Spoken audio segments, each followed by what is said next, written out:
That's where I got burnt there. My scars tell a story.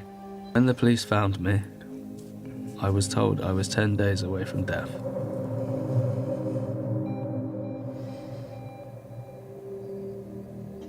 I was in love with Jordan, and it took me a long time to have the courage to say she was abusing me.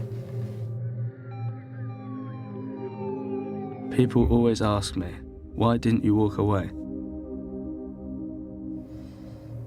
But it's so complicated. As each day goes by, I'm understanding it more.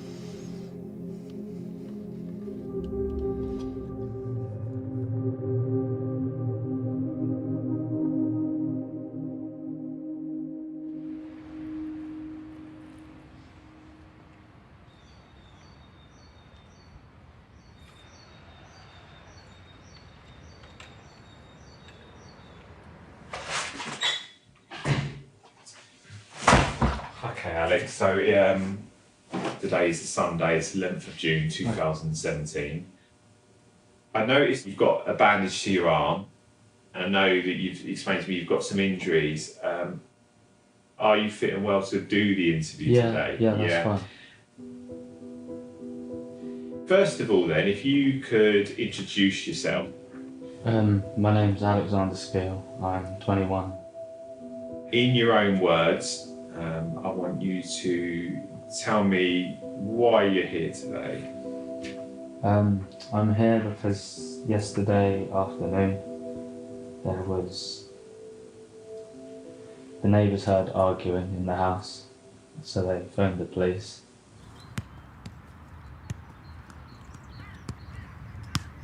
I grew up in Bedford. I basically just played football. Every Saturday and Sunday, I was playing football, pretty much. I didn't really care about girls. I didn't at all, until Jordan come along.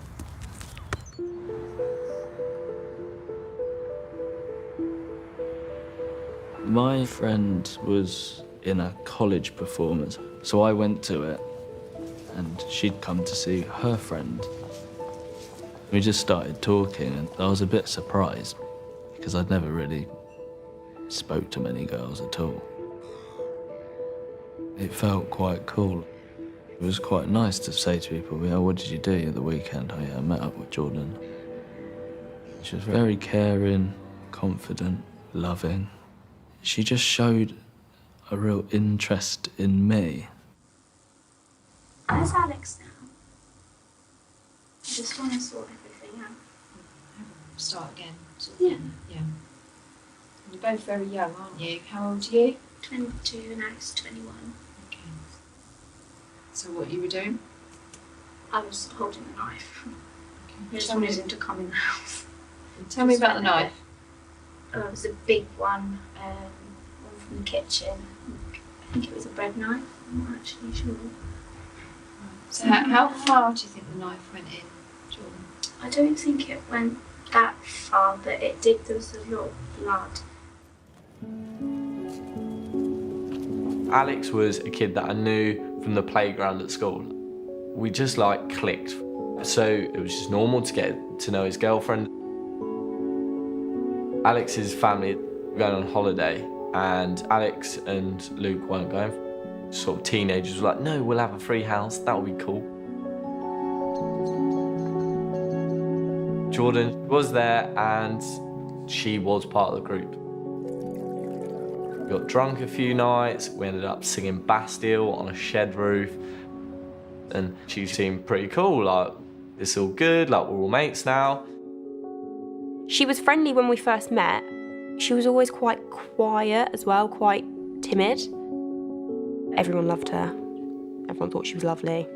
Everyone thought she was just delightful. He was just absolutely smitten by her, absolutely loved her to bits. She was just a bit tricky. And we are a really close family, and she didn't get us. She used to say things like, why'd you all sit round a table and eat dinner?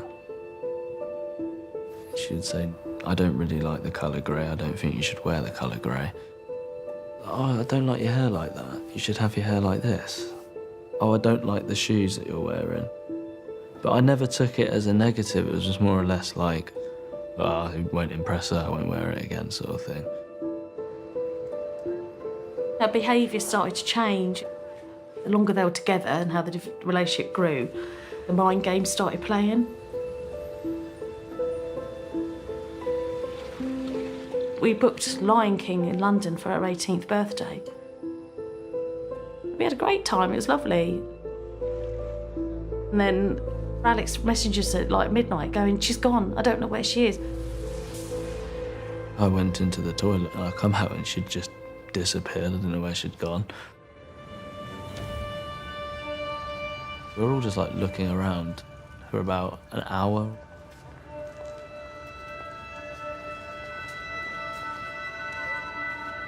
And I just remember Alex saying, I found her. She was back inside the hotel, like, reception area, and she's just laughing sort of thing. It was just all a bit weird.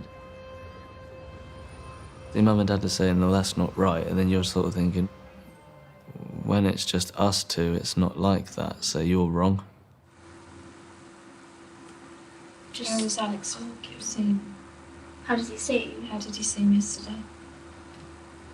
And he's got some pretty sore injuries. Oh, what, his arms and stuff? Oh, in general. I think he's just upset because we've got everything we ever wanted, but we're not happy. So it's just.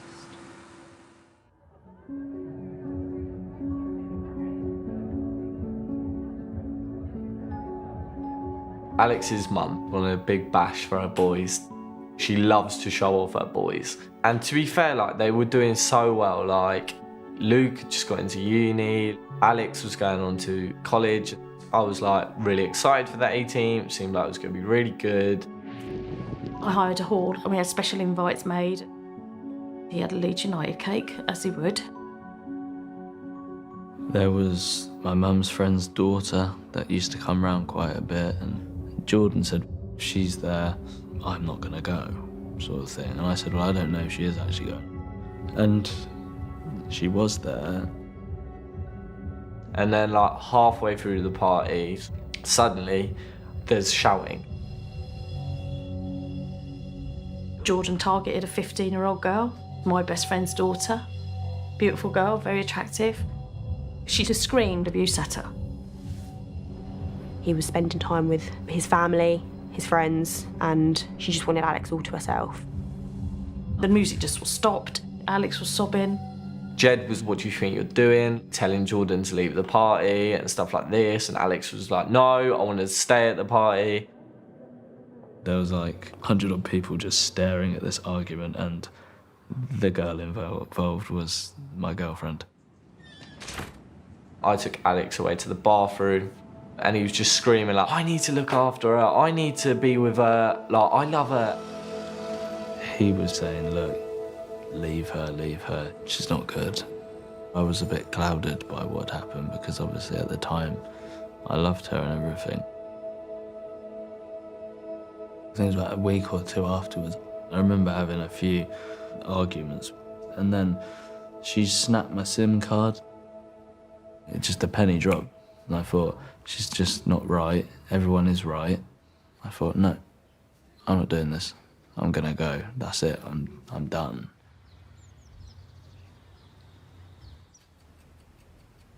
It was a cause for celebration for us. Like, we thought finally we got him back. We felt like we got him out of something very bad. Then just sort of a bombshell was dropped. She come back into Alex's life.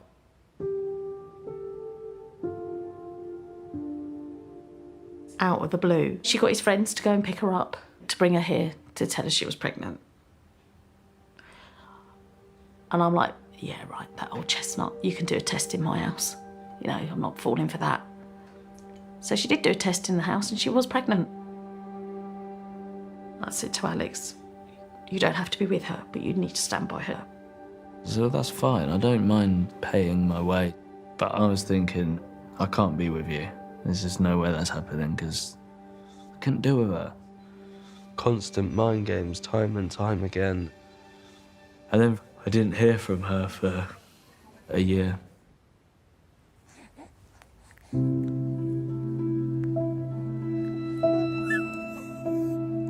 I got this text to say, "Are you willing to meet your grandson?"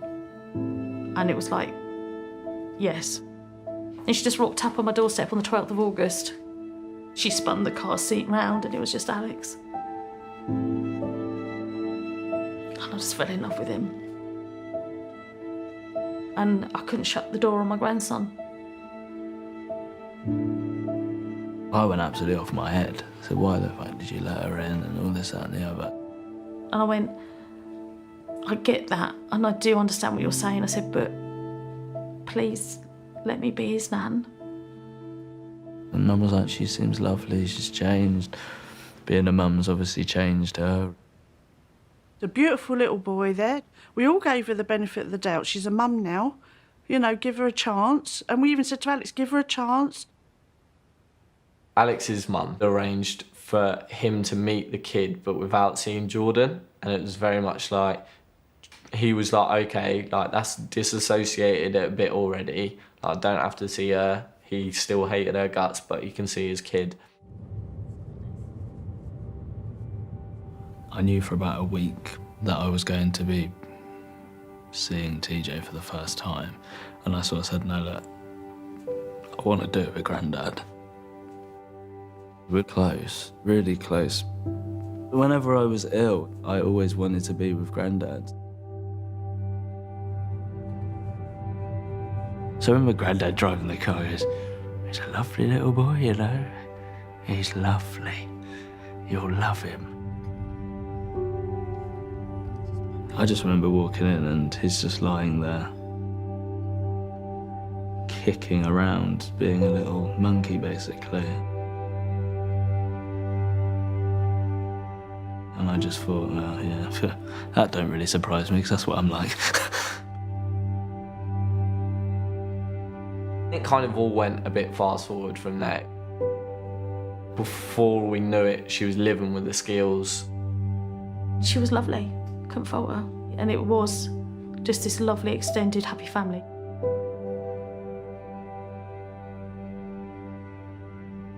She's a mum, and I can't say she didn't love that TJ, because she did. But at one point I said to her, so what is it about Alex you loved? You know, joking about, what is it? And she just said, oh, it's the best. It's just the best.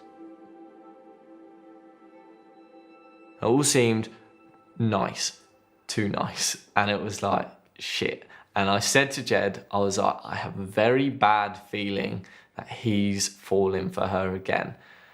And bloody hell, January 1st, Facebook official, they were together again.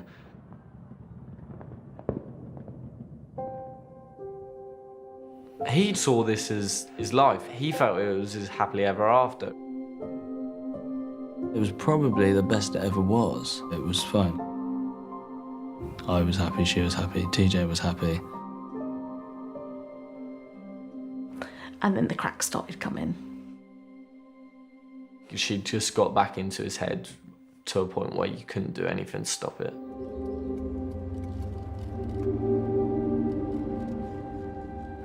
They were out driving and the girl that she attacked at the party was walking on the street and they shouted abuse at her.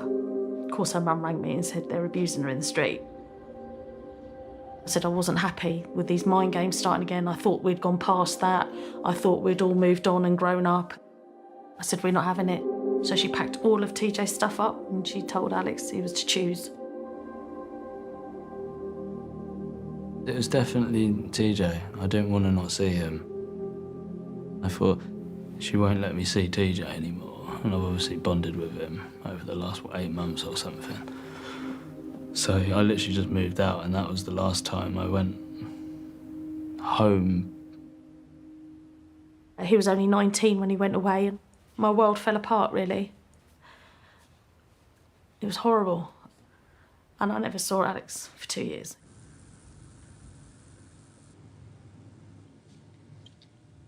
Do you love Alex? I do. Obviously, things have got particularly out of hand in your relationship. Yeah. Okay. Alex has spent some time with us today. All right. And he's quite upset about what's happened. And he's told us some quite shocking things that have been going on.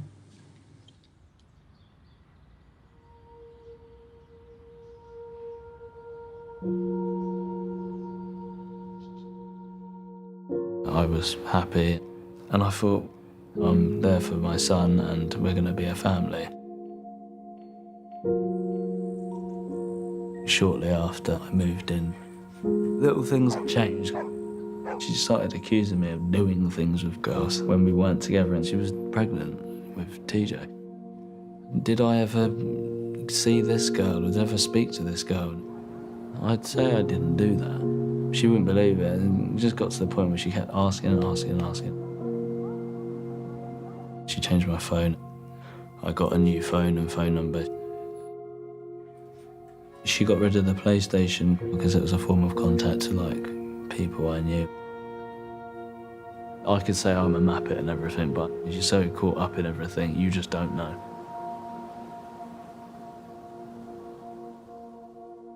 I didn't know where he was. And I got so desperate that I sent him £1 using mobile banking and just said, I love you. And I got back, I hate you, stay away from me. It was horrible, I grieved for him. I used to have the most horrific dreams. A lot of my dreams would go back to when he was a baby. I was having twins, and I went for just a standard check, approaching 30 weeks. And they were faffing and faffing. And I just looked at the nurse and I just said, there's a problem, isn't there? And she said, and she just went straight over to the phone. She said, I've got Mrs. Skeel here and I'm losing twin 2. I'm bringing her up to delivery now. When I came round, they said, we'll take you to see your babies. Alex was £2. So I said, I don't want to look at him. Take me away. And I was frightened to love him. I've always worried about him. You know, I don't worry about my other 2 sons, but I always worried about him. Alex seems relieved that he's now going home, back to his family. He feels he's been isolated from. He always said he just didn't want to see his family. He states that majority of the contact with his family has been stopped because you've stopped him having contact. No, definitely not. Would you say at any point you have made it difficult for him to see his friends or family? No, never. He made it very clear he didn't want to see any of his family. He said he hated his family, he didn't want to talk to his family, he wants nothing to do with his family. One day, she comes upstairs and she said, oh, my mum's just got a message off of your mum to say that your granddad has died.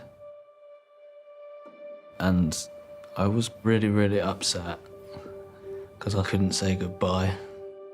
I just kept thinking, well, how am I ever going to forgive myself? And then a few hours later, she was, why are you upset? I said, well, because you just told me probably the most important person in my life has died. And she was like, he's not dead. She think, yeah, he's gone, and no, he isn't. She obviously was jealous of the bond that I had with Grandad's.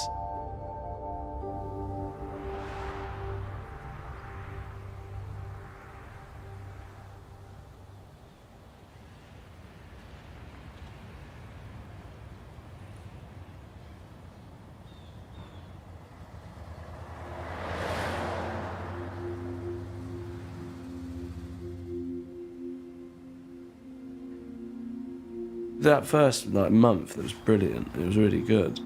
We had a nice house in a nice place. There was no arguing.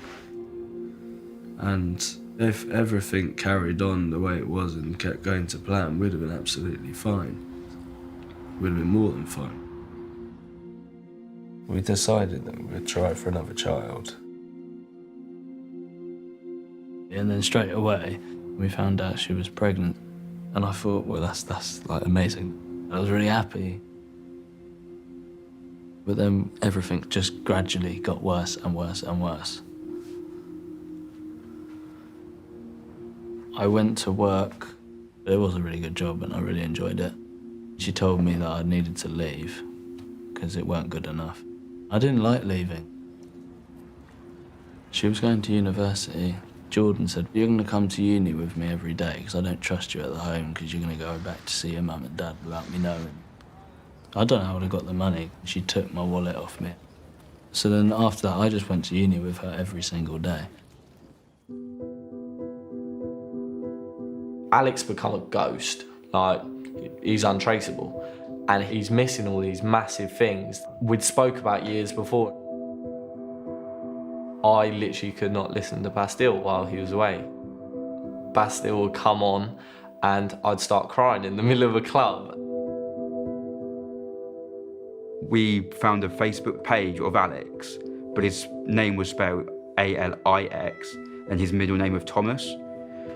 And that was very weird.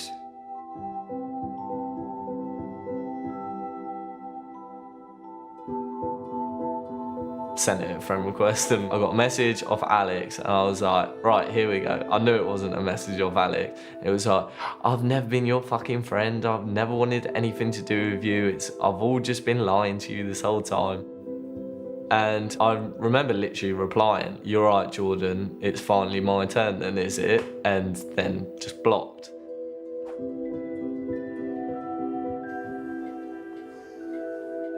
August 17th, 2016. What I said was, "Happy birthday, Alex. We miss you very much. Love you, Nan and Grandad."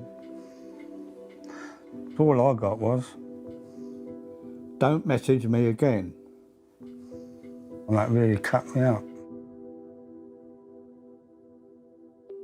I received a message from Alex's Facebook account. It said something along the lines of, "Are you still fat?" Something she knew would potentially upset me. A Facebook page told me that they'd moved into a house in Stuartby. So we knew roughly where he was, but we didn't know where. I said, "Look, I'm putting a stop to this. I'm going to find him. I'm going to go and find him."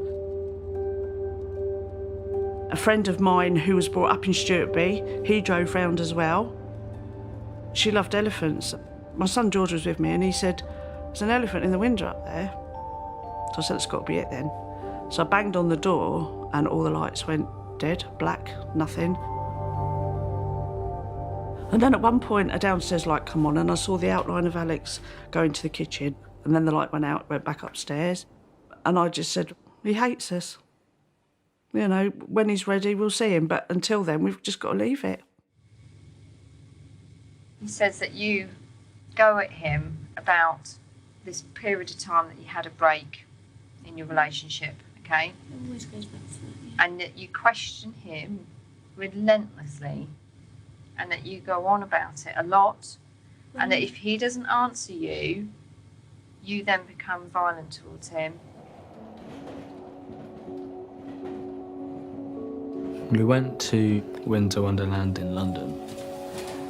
She would just accuse me all the time of liking these girls. And as soon as we got in, she said she's got a message off one of them, and I said, "I didn't do anything." It's because you're not telling me the truth. So we kept walking. And she's like, "We're not going to go." And I said, "No, we are, because we've come all this way. It's just pointless to just go back." Then she was like, "Go into Boots and buy some 1 a day sleeping tablets, and as long as you take one, we'll go." I got the sleeping tablets. I just took one, and she goes, "Put all the rest of them in your mouth." So I put all of them in my mouth, and then she said, "Crunch them down and then swallow them." I just did as I was told. It was really strange. I was like full on dozing off. It was so strong. I don't remember anything about how we left there.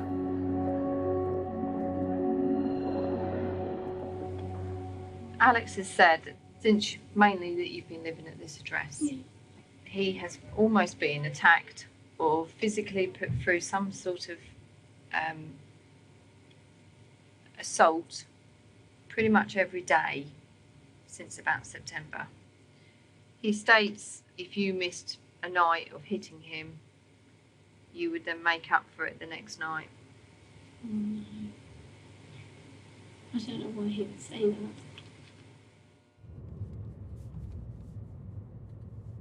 We went out and everything seemed okay. And I looked out the window and she goes, right, that's it. And she picked up her hairbrush and she just full on went whack straight there. And the tooth was near enough off. I had no money. I didn't drive. So in the end, I just went like that and just ripped the tooth out. Tell me about this hairbrush that you keep in the car. Well, whenever we've had an argument in the car, I'll grab just my hairbrush that is on the side and I'll just sort of hit him either wherever I can. There was so many occasions where I would be asleep and she'd smack me on the head and I'd just go in the mirror and I'd look and I'd just be bleeding. There was a hammer, but I never hurt him. She started to use knives. I only ever cut him, I never stabbed him.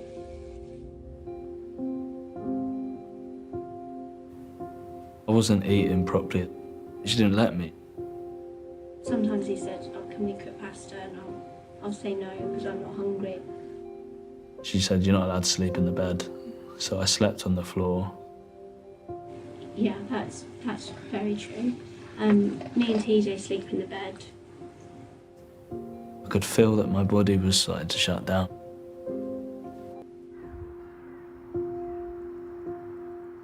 I was beside myself. We were angry, we were hurt, we were upset. It was horrible. It was always like that missing link to us all.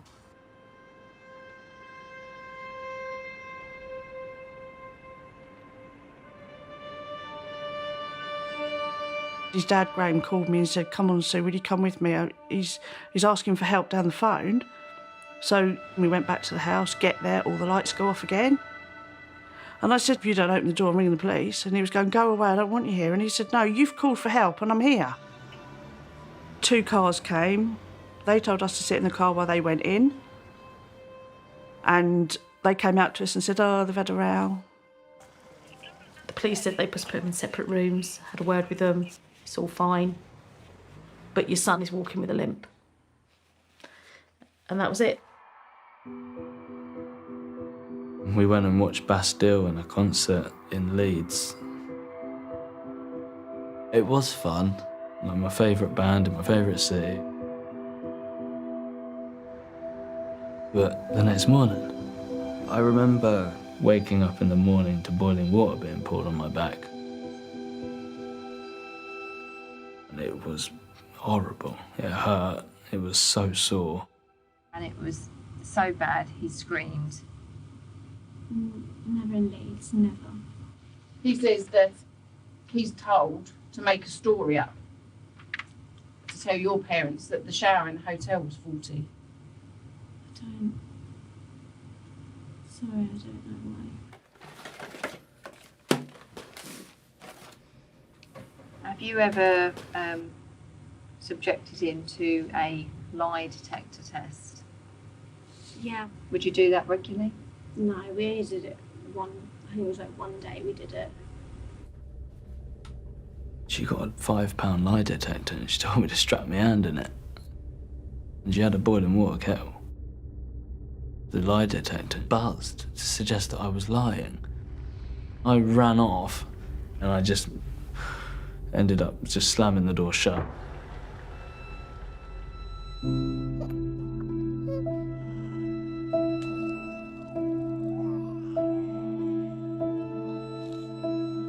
I was looking forward to it for a reason. It could change her from doing all the stuff she's doing to me, and it might stop it. But that lasted about 3 days. The next thing, the police knock on the door and there's blue flashing lights.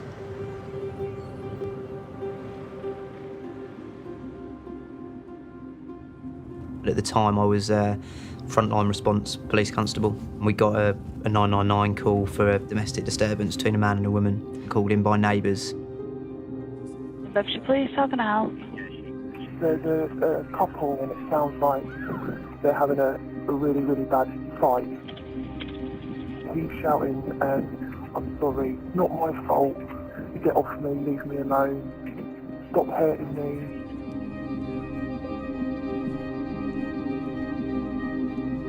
We arrived, we had to do quite a bit of knocking and, police opened the door, shouting, and eventually Jordan came to the door and she looked fine. She was sort of casually dressed and didn't look dishevelled or anything, and she straight away said, oh, there's been a problem, Alex has hurt himself. She let us in and we left. Alex went to hospital. I was lying there with like a paracetamol drip in my arm, and they had to like scrape all of the rubbish skin away, and literally it was just left red, pink and raw. I was just about to go in to have the surgery and Jordan walked me out the hospital. The nurses kept saying, please stay with us, please stay with us. And they ended up getting the consultant down, and as I walked off, he sort of held me by the face and then like put his hands and he goes, are you sure you're safe to go home? And I said yes. It's strange because the whole thing was the right time at the right place, but I didn't say anything. I kept saying I did it to myself. It was me. I was scared what she was going to do.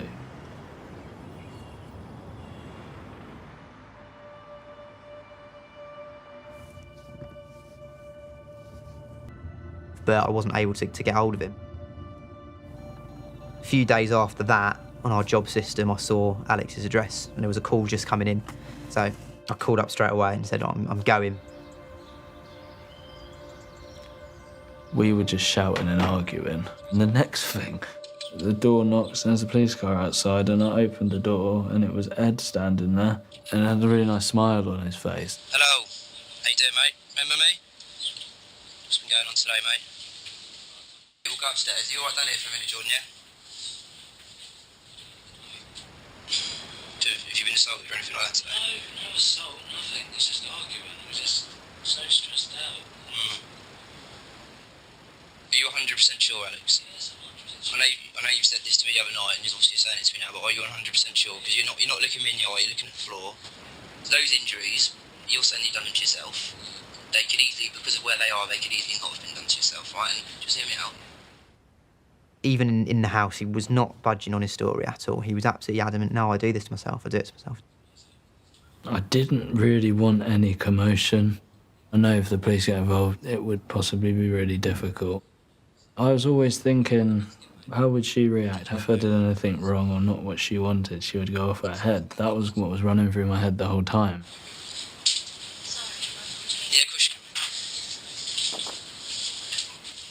I just wanted to try and be as much on his level as I could.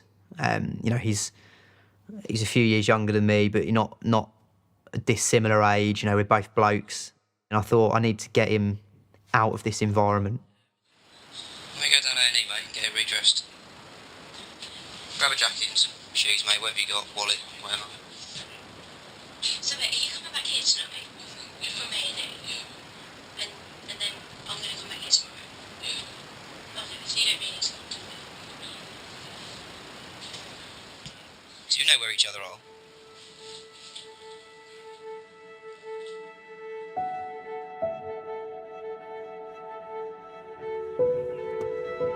He sat me in the police car and he said, right, we're not leaving it until you tell me the truth.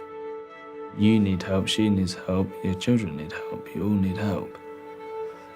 And I still said, no, I'm doing this all to myself.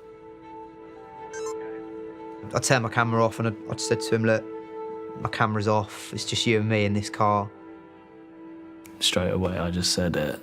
And I said, just please just go on what the neighbours have have said, because I don't want to say that it's come from me. He just quite calmly said to me, yes, it was her. I just need to explain to you that at the moment you're under arrest on suspicion of assault occasioning grievous bodily harm. I sat her down in the living room. I didn't really know what to expect in terms of how she was going to react, because she's very slight, very well-spoken, very polite, you know, to all intents and purposes, friendly and well-meaning young lady. Obviously, it's serious because you have been arrested, yeah? But we'll go down and we'll have a chat at the police station and we'll get everything in black and white properly, give your side of the story on tape about what happened. Yeah? So what we'll do is we'll leave Iris with your parents. Yeah? Are you happy with that? That's fine, Yeah? And on the drive back, she was saying to me, oh, so, you know, how long do you think I'm going to be in? Do you think it'll be maybe an hour? I said, no, it might be a bit longer than that.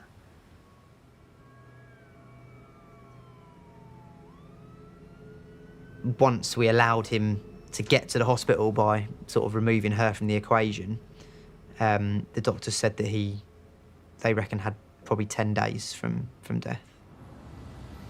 You know, things couldn't have got much worse than what they were for Alex. That night we put Alex in a hotel, and I think one of the police officers bought him a McDonald's on the way to the hotel, and he said it was like the best food he'd ever eaten because he hadn't eaten a proper cooked hot meal for so long.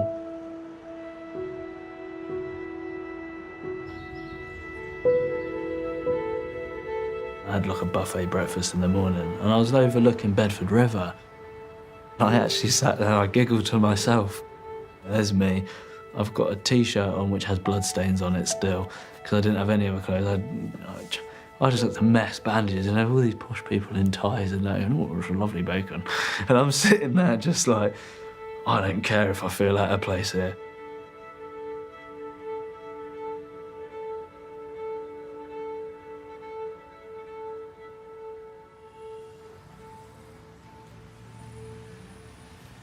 Okay, so Alex, have you ever acted in self-defence towards Jordan? I've never lashed out, because I haven't on purpose. I don't want to hurt her.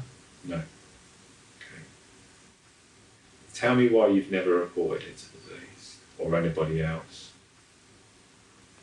Because I thought it would blow under the carpet one day. Yeah. I thought it would be fine.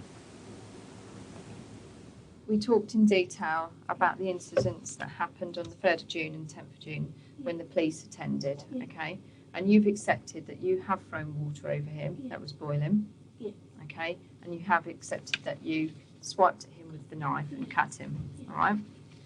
And the other times were just maybe like... But you can't argue about those injuries because they're quite obvious, because the burn marks and the cuts, okay? Because police attended on both these occasions, all right? I appreciate it's stressful. You're both quite young. You've got young children. Do you suffer from any mental illness yourself? Ever suffer from depression? Any suffered from any postnatal depression after either pregnancy? How do you feel today about moving forward? What are your thoughts and feelings at the moment? I just don't want to get hurt anymore.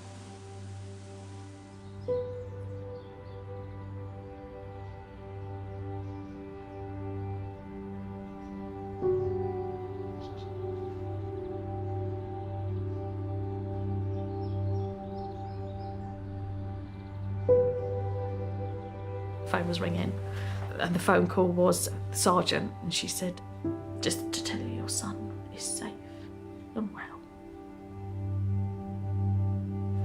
And I said, what's happened? I said, did she hurt him? She went, yes, he's been burnt, stabbed and slashed. I just screamed. My sister took the house line and she said, Alex is on his way. He's on his way home. He wants to go. He wants his mum.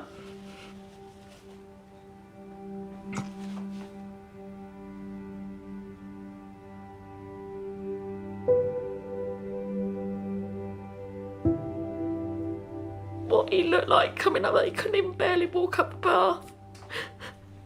And I said, can I have a cuddle? And he goes, please, just give me a cuddle, Mum.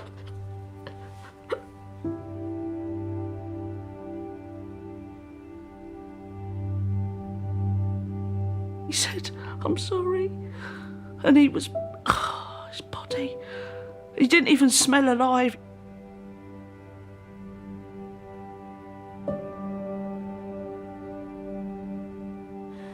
And he said, oh, look, the last bullet she's got now is my children, and I need to make my children safe.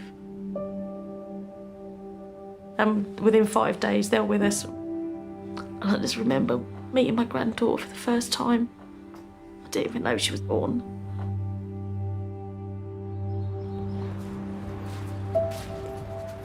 Hello, mate. How are you?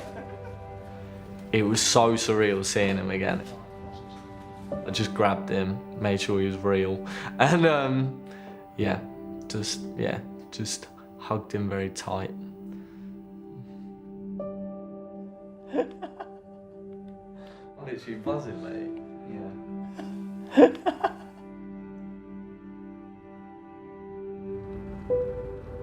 It was good to have him back. He was safe again. But it was just horrible to hear about what she did to him and what she put him through, especially when it's one of your best friends.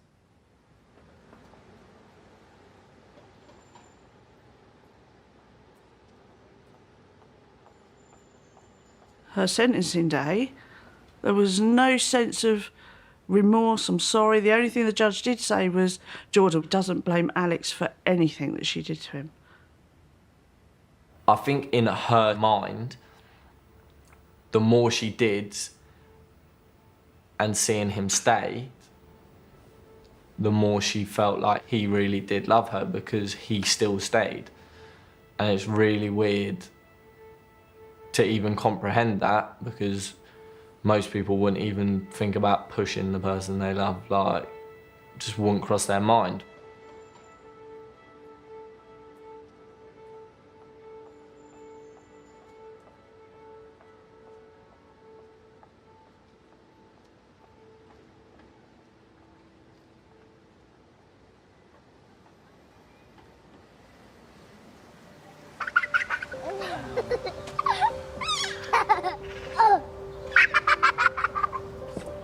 The day that she's going to prison, I felt so free.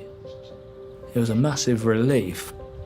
I remember just sort of saying, I can actually look over my shoulder now for the first time in 5 years without worrying. It's good that we got there when we did, but because it's so unusual, it's a female offender, just didn't come together in our heads as quickly as perhaps it should have done.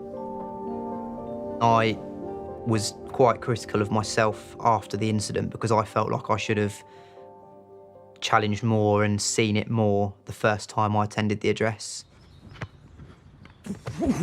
We'd all be lying if we didn't say that we don't sit back and think, how does this happen to a man? It did start very, very subtle, not allowed to seeing his friends when he wanted to, having to have his hair cut a certain way, only allowed to wear certain colours. That's how it all started. It didn't start with a knife to his leg. It took a long time to get to that. How have you scored that? How have you scored? Domestic abusers, doesn't matter what gender they are. A victim is a victim and an abuser is an abuser. There can't be any gender tied to it because it doesn't matter. Like, a victim still hurts whether they're a male or a female, and an abuser is still just as nasty whether they are male or female, and it's as simple as that.